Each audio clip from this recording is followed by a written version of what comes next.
Seeing myself on YouTube like this, it feels like I'm stepping towards where I actually want to go. I'm the, I wouldn't say opposite, but this is definitely not what I had in mind when I started this.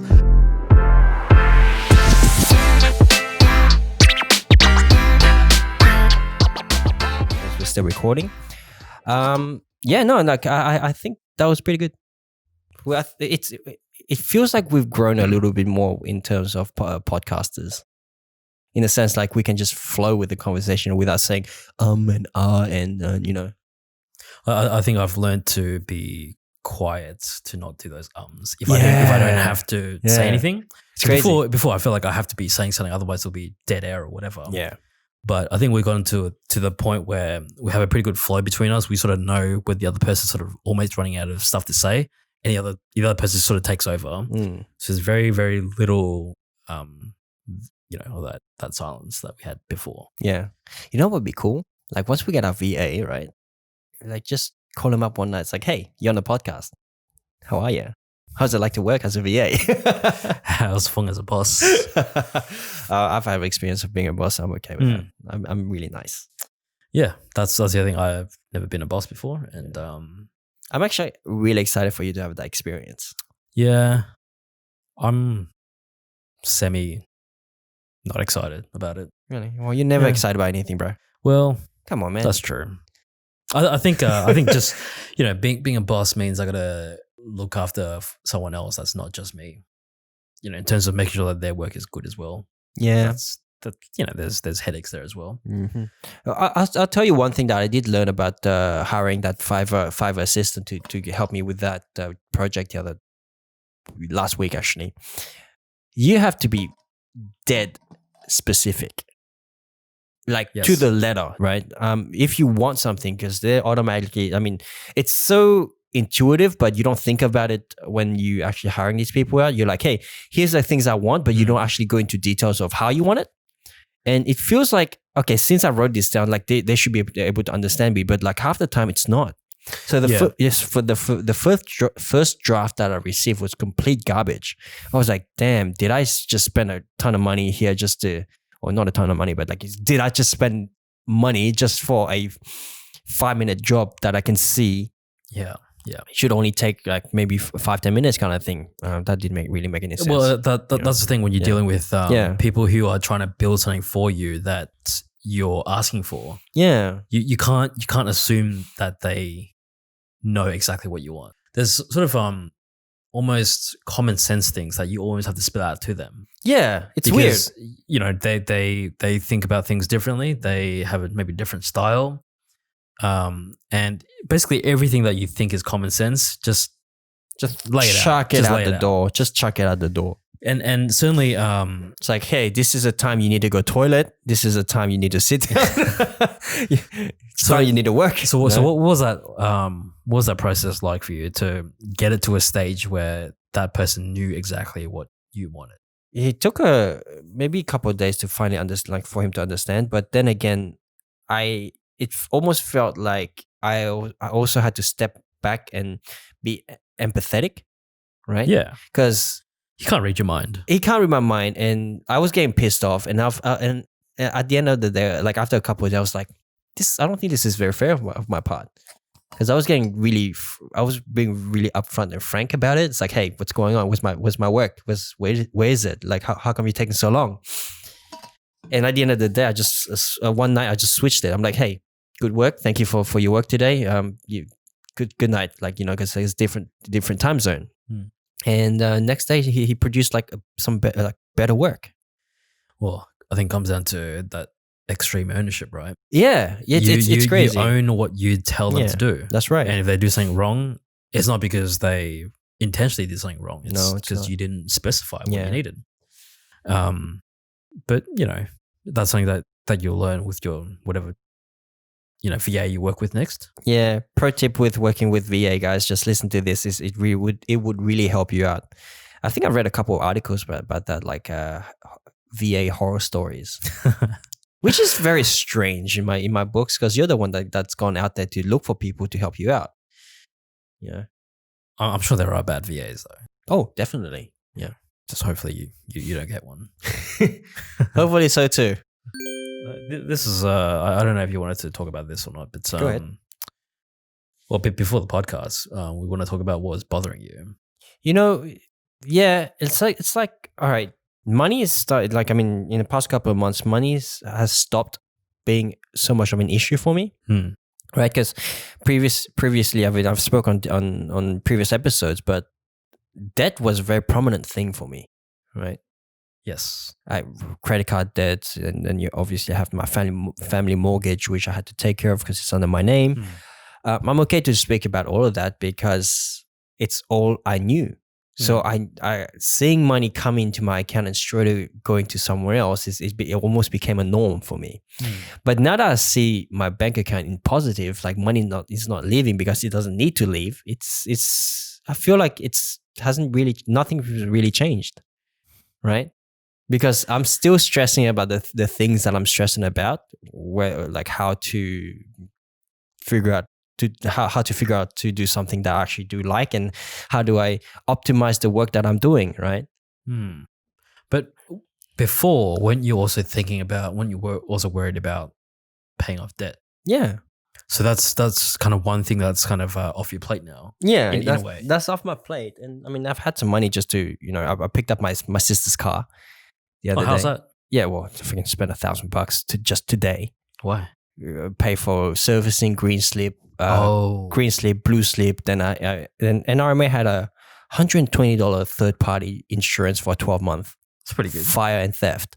I was like, sign me up. It's pretty good. Yeah. So already this is $1,000, and then tomorrow I have to go in and register the damn vehicle as well. So I think that's going to be. Get that checked, or like? Well, it's checked already. Like blue slip is always done, but I just need to register and get the new plates. Oh. So I think that's going to be another $300 at least. But in saying that, that's money that was just sitting in my account. So I can spend it on this kind of thing. Yeah. Okay. Well, how does it feel now that not enough time is the main thing on your mind, and not? Yeah, it's more like I think the thing that stressed me out the most last week when I was doing all those projects for customers and for my clients is that once the product was finalized, people still requested for change, and I guess where I was unhappy was the fact that I obliged to that. I personally said, "Okay, I'll do it for you." So that's kind of part of that customer service part of you, I think. I think that's the retail side of things for me. that I need to really. But I think what you did wasn't honestly. I don't think it was unreasonable to make sort of final edits after the final has been delivered. Yeah, as long as it's reasonable. If we're talking about another 5 hours of work, you got to charge for that. Yeah. But if it's something that you can do maybe an hour, maybe less than an hour. Yeah. Well, that's what happened. Then maybe that's fine to keep your client happy. Yeah. For future work. I think I have to factor that in. What is called happiness cost. How do you put that in? Yeah, I don't think. Yeah. I think that's almost what do you call it? After sale care in a way. You know how salespeople, like car or real estate people, they usually call you after, like long after they made the sale, to check up on you if everything's okay. Yep. I feel like that's something I need to keep in mind. Yeah, I mean that's always a good way to remind people that, hey, you exist. And hey, if you have any other jobs, yeah, check me out again. Yeah. I think it's worth just spending maybe like an hour or two a week just to smash that out. Wisdom of Ron. Wisdom of me. Yeah, I'm looking at the YouTube thing. I have to admit, I skimmed through it, and I was a little bit self-conscious looking at myself as well. Right? Yeah. Hey, it's me. Yeah. It feels good. Like it definitely, like seeing myself on YouTube like this, it feels like I'm stepping towards where I actually want to go. No. I'm the, I wouldn't say opposite, but this is definitely not what I had in mind when I started this. I thought maybe we'd just have a audio only, and then we'll get some decent traction with listeners. Sure. but YouTube was never Ooh, something that I analytics. was interested in. But hey, here we are. I'm sure we'll. So have to- now, I guess like the question is like, what can we teach on this podcast? Like, what else can we teach? Obviously, like, but is a thing about teaching people though? well, obviously because we are trying to teach ourselves as we go along, don't you think? This is what this podcast is all about, right? We are trying to figure our shit out every single episode. We are. Look, I just don't see myself as a teacher in this, in what we do. If people learn from it, that's that's good. the important thing, that you don't see yourself as a teacher, because you don't want to be. Like, we want to learn, but the thing is, what we're teaching or what we're offering people is like the knowledge that we've come across. Yeah, I suppose what I'm trying to say is that I'm not trying to think of it as, hey, what can I teach people? If somebody learns from it, that's great. Yeah, but I'm almost just doing what I do. I'm trying to learn for myself. If somebody learns from that, that's great. Not learn for myself as in like teach myself stuff, but like just satiate your own curiosity. Just experience. Yeah. Makes me wonder like how people come to this sort of position. Like, you know how Joe Rogan, and you have Neil deGrasse Tyson. All these people have totally different fields, but they've come into a position where their curiosity push them towards a position where they can actually just disseminate some information for people, or teach people something that they really enjoy. Joe Rogan, he started his podcast because he just wanted to do something, right? And now his natural curiosity brought him to this position where he's actually teaching people about politics, mathematics, science, UFC, all these different things, and that freaking excites me. And I guess where I'm coming to with this train of thought is that none of these people, if you look at their success, none of these people have done it in a short amount of time, right? No. So it took at least 3 to 4 to 5 years before they finally found some traction, or their curiosity got them to a point where a critical mass where things tipped over and people were like, oh shit, I want to learn that too. How did he get to that position? Yeah. And I think the other thing that you have to keep in mind as well is that it's not just about time in the game as well. Mm-hmm. Just because you've been in the game for 10 years doesn't mean you're gonna have that kind of success. On, like if you're in a game for 10 years, you're not gonna tell me that you remain the same year after year after year. No. So you might be different, but in terms of success, it's not guaranteeing success. Just because you put in the time and put in the effort doesn't guarantee anything. I beg to differ. Well, I mean, it depends what you consider successful. That's the problem, right? Success is it's so broad. The definition of it is so broad that... Well, I mean, look, if I think about it from absolute baseline, baseline success that everybody can sort of agree with, 1,000 fans, for example. Okay, yep.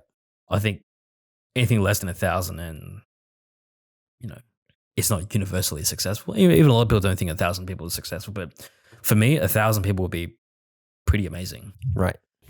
So if in 10 years you'll be doing this and it's, I don't know, episode 958, whatever, I don't know, you got 1,000 subscribers.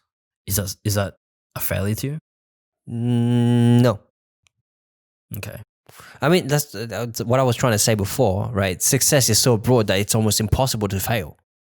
Because if you think about it, like we might be doing the podcast called The Escape Rope right now with the content of self-development, but 5 years down the track, we might have found a niche like where it becomes like, hey, The Escape Rope podcast is a cars review podcast, right? Or it could be a motivational podcast, which I cannot see myself doing, but hey. I wouldn't want to do that either. Yeah. But I guess what I'm saying is that, like, just because we put in the time doesn't mean that we are successful. Like, like you said, success is broad, but what do you consider your own personal sense of succeeding in this in 10 years time? Yeah. Like in 10 years time, if you think anything less than 100,000 subscribers is a failure, then that's on you.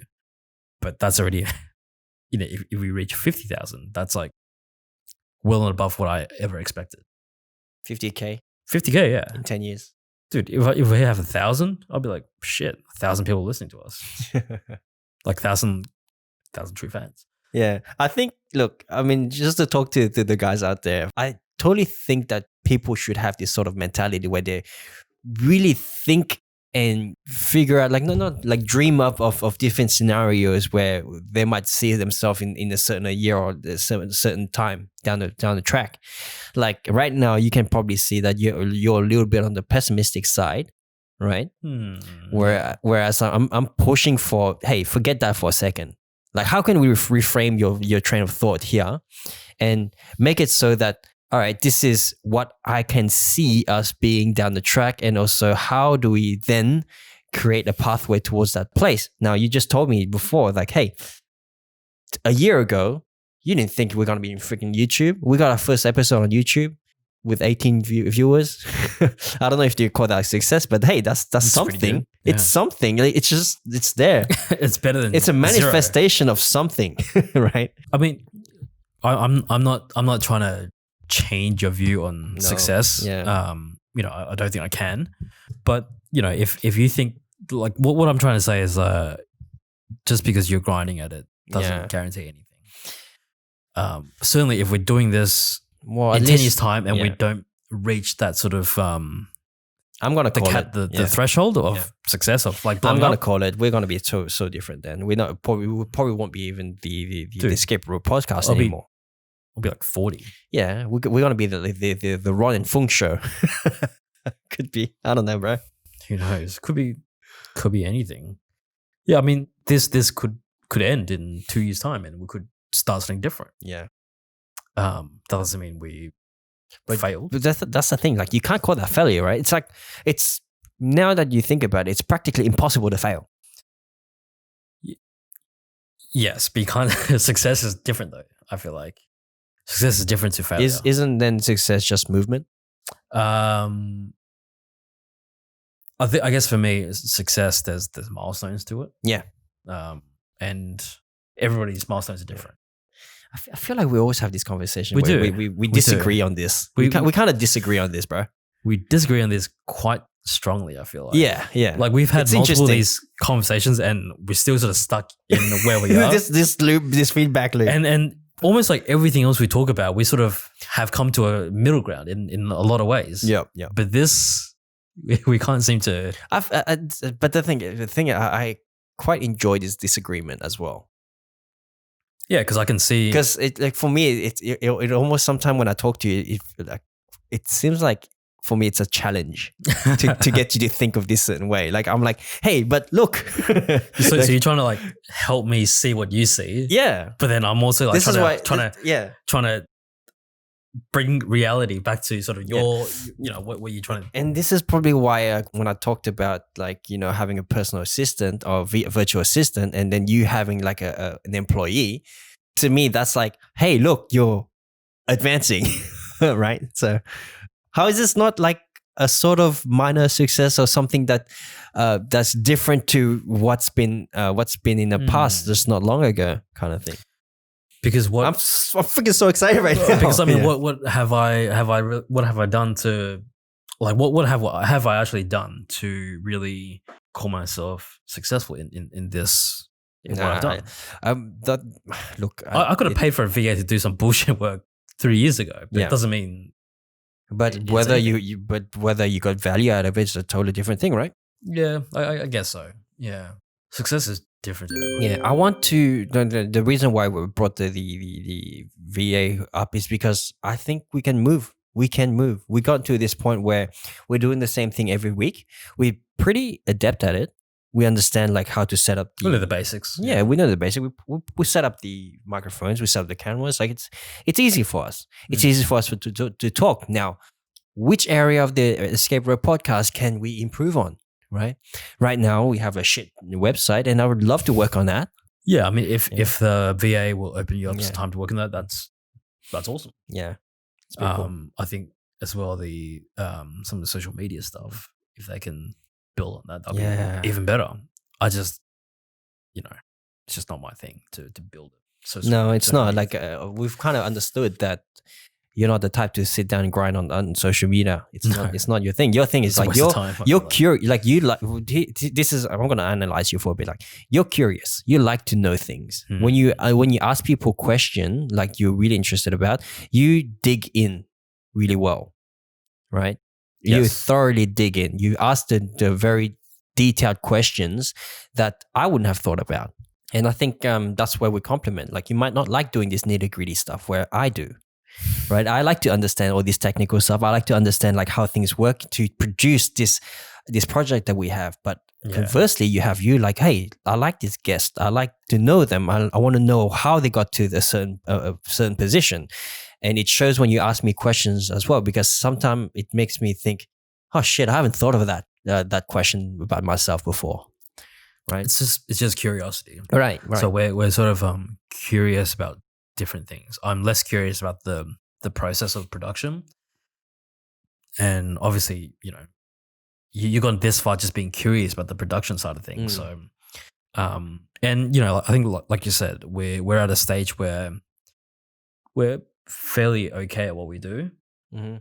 But if we want to sort of get to the next level, we almost need an external something to help us move forward, because we're pretty much everything that we can bring to the table, we already are. I think so. What else can we bring? Like anything more that we can bring almost has to happen over time. It can't be something that, hey, I suddenly forgot I'm a great singer that I can sing for, you already got the kid, bro. Just please. So there's no secret skill that we're hiding from each other that could help this go, right?